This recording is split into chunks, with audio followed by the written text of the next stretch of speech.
Welcome to Property Deconstructed with Mark Iricallo from Master Advocates. Now, Mark, when it comes to property, purchasing an investment property or residential property, it's always good to hear from the experts, and you are one of those, but you also use a team of people to make sure you make the right choice. That's what we're here to discuss in this series called Property Deconstructed, and you have a special guest for us, Mark Iricallo.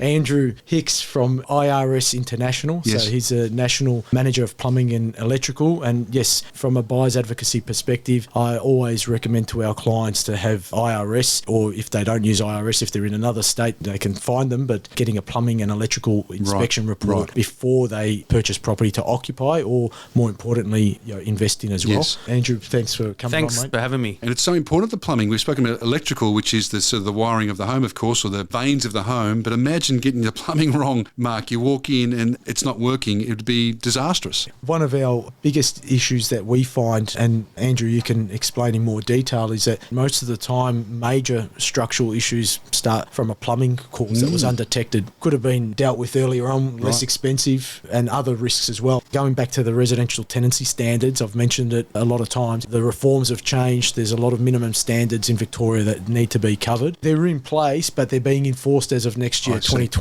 So, and around plumbing and gas services and appliances. But yeah, Andrew, you can elaborate a bit more about IRS and how you manage these pre-inspections and post-maintenance. A few of the biggest issues that I've seen, and I've been in the industry for about 24 years, and I started off in construction and gone into residential. The stuff that I find is the stuff that you can't see, like your sewer, your stormwater, your leaks, your gas lines. Yeah. A lot of big issues are now with gas heaters, cracked heat exchangers, which cause deaths. With your sewer, you have dislodgements, which cause blockages and all sorts of things. We just had a customer, bought a house in Williamstown, got a building inspection, but could only see what they could see. Right. Moved into it, the builder's given the report, so then they've worked out a budget. This is how much they renovated the bathroom and stuff like that. 3 months into it, got a blockage. We come out and cleared it, took a video and found out the whole sewer line had collapsed. The customer then come to me and said, look, we're out of our budget. We've spent all our money doing what we thought. We didn't know this was happening when we purchased a house in Williamstown. Because you've got the inspection, you think you've done everything right. You've got to worry about plumbing and electrical, not just the building inspection. It may not be immediately obvious, the actual outcome, or sometimes they may have been just treating it with temporary unblocking, and something can be a lot more devastating later on. The people that sold the house were out for 3 months, and then the people that bought the house started renovating it. So they were out 6 months. So it was 9 months before they worked out that they had a collapsed sewer. I think of it like, we might get the building inspector that can highlight some obvious parts and sometimes even tell us, get a plumber in or electrician. You've got like a GP analogy there that they're giving you an overall health check. You go to a specialist, got it. Yeah, and then the plumbing and electrical side's like getting an MRI or a CAT scan, in the sense of, looking deep into the actual property. And this process is vital for you, isn't it, Mark, as an advocate for buyers and sellers, to make sure you get the full health check, then you sort of dig a bit deeper, get the plumbing inspectors in. And if your sewer has collapsed, as you say, I mean, it's something you can't see. Shit situation. Yeah, exactly right. That's right. So in joke, the plumber jokes. We got plenty of them jokes out there. What about the gas leaks and things? That's quite dangerous. Talk about that, That's quite serious after people died in Shepparton. What you're finding now, a lot of ducted heaters and internal units, heating units with gas, had cracked heat exchangers, which causes the gas to go inside, will kill you. Problem is you can't smell it, and basically it would put you to sleep and then you just die, unfortunately. And is that the carbon monoxide tests that you do? Yeah. We do find probably 1 in 3 or 1 in 4 in older houses that now, 25, 30-year-old units. So we've disconnected a lot. We've put a lot of split systems in place, because if you're renting out a property, it's safer to go because you're not having it with the gas, and you got to now get a yearly check. Right, so you're better off just changing it all together. Sometimes that's worth doing, just putting a split system in if you're buying an investment property,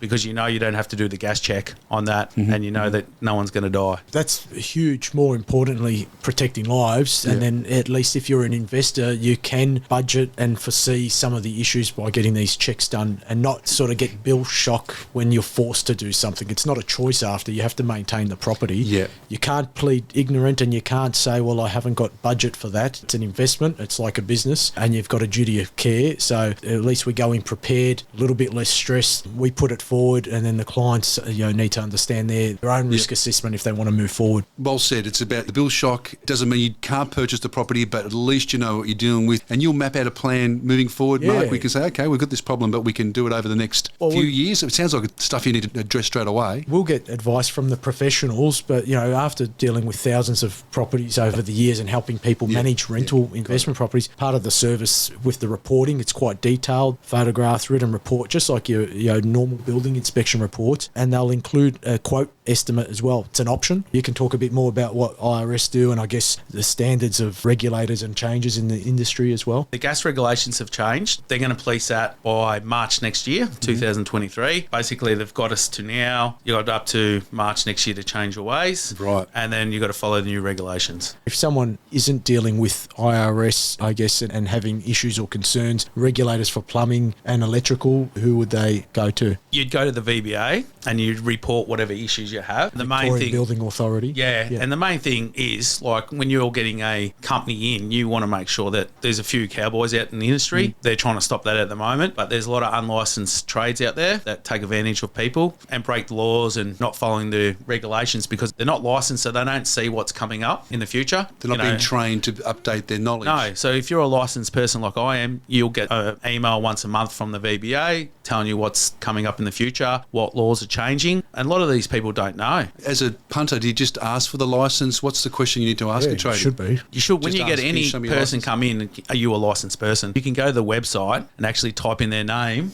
Yeah, if they're licensed plumber, and then asking electrical side is Energy Safe Victoria, is that right? They're the regulator for electricians in Victoria. Correct. Yeah. And any works over $700, you need to get a certificate. A lot of people out there will go and get something installed, don't get a certificate, and That's then the safety compliance certificate. yeah. And also what happens is they might come and install a new heater or something like that, and then something goes wrong with the heater. The manufacturer will ask for the certificate. If you haven't, you void the warranty And proof of purchase. and it can be very costly. Right. Warranty, insurance, I guess, as well. So that with that too. You can depreciate it on your tax too, so let your insurance know and that it's covered. There's other areas, get your accounting advice, but people just think about depreciating on brand new homes. If you've refurbished and added value to an older home, then those items, you should be able to use them against your investment expenses as well. And you're following the right process and you've done it all correctly. Yeah, a lot of customers don't know that, and they call us up and say, oh, my ducted heater's not working. And I said, well, how old is it? Or 12 months. I said, I'll just ring up wherever you bought it, Brovis or Braemar or whoever. And they said, oh, we can't because we never got a certificate. So they won't cover it under warranty. And they've goes, well, we've spent $5,000 getting this system put in, Right. so... At IRS, you'd put it in and then the certificate will come a few days later or whatever. That's Correct, like the way, yeah. right. We'll give a certificate, electrical and plumbing gas certificate. Property managers should be doing that as well, and making sure they're collecting documents, not just passing on the work and paying bills, keeping archives of the work that's completed. Yeah, when something goes wrong, they come to you and you've got the file and it's all there and it's an easy fix. Meat in the sandwich. What other things sort of pop up that sometimes you come across? Yeah, a lot of stormwater. Same thing, dislodgements, rain will come in. Next thing you know, like, hasn't rained for 3 months. Like the last 6 months in Melbourne's been incredible, world record rains in everywhere. Melbourne. So people ring it up with roof leaks. And because of the downpipes, they're blocked, or the dislodgement, the water's going back up the downpipes into the roof space and then causing roof leaks. Right, They all right, think boy. that straight away it's the roof's leaking. Can be caused from the stormwater. Goes back up onto the gutters, and then the gutters can only hold so much, and then it goes into the roof space. It's quite strict, especially in Victoria, about due diligence for owners and things that we get them to do before they buy, or landlords or property rental providers, the maintenance of a home. But their services, sometimes we've relied upon, plumbers, electricians, building inspectors, to even keep all parties accountable, including renters, with their duties and obligations. Because sometimes a blockage could be caused by the occupant, and the owner's gone and sent out someone there, paid hundreds to thousands of dollars to do a repair. Could have been a toy lodged, or I guess a big thing is tennis balls, or sanitary Correct. products, things like that. You've Nappies. got to ask questions. Nappies, right, okay. Yeah. You've got to work out what the cause was. And we still rely on the professionals to say, in your opinion and experience, what could be the cause. And if it's the party, the owner's maintenance, then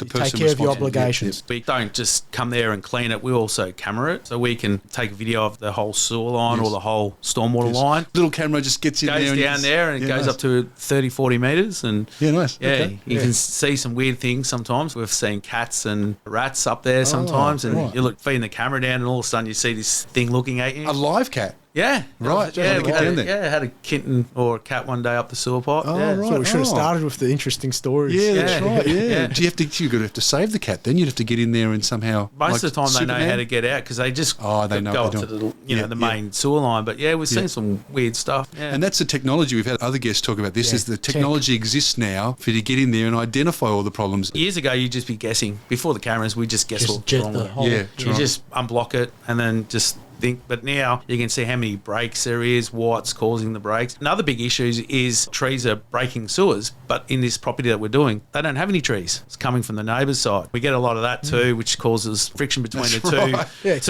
all evidence, isn't it? Yeah, so well, that's right. there's no guessing, it's facts. Then you can say, I'm not having a go. This, Yeah. is, That's this right. is the fact. Yeah. You've got the You've got tree it next door officially. is causing your breakage in your sewer and does cause a bit of angst between the two parties Yeah, sometimes.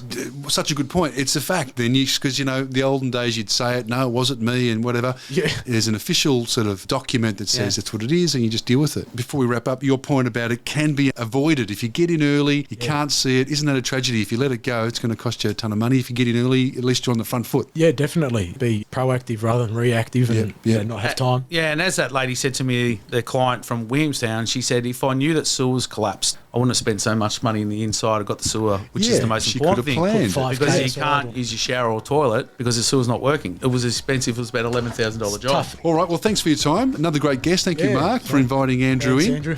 Thank you for having me. IRS International. Andrew Hicks is the National Manager of Plumbing. We're all over Australia. And we can find you online. Yes, you can, just for a call away. No worries. Andrew Hicks from IRS International.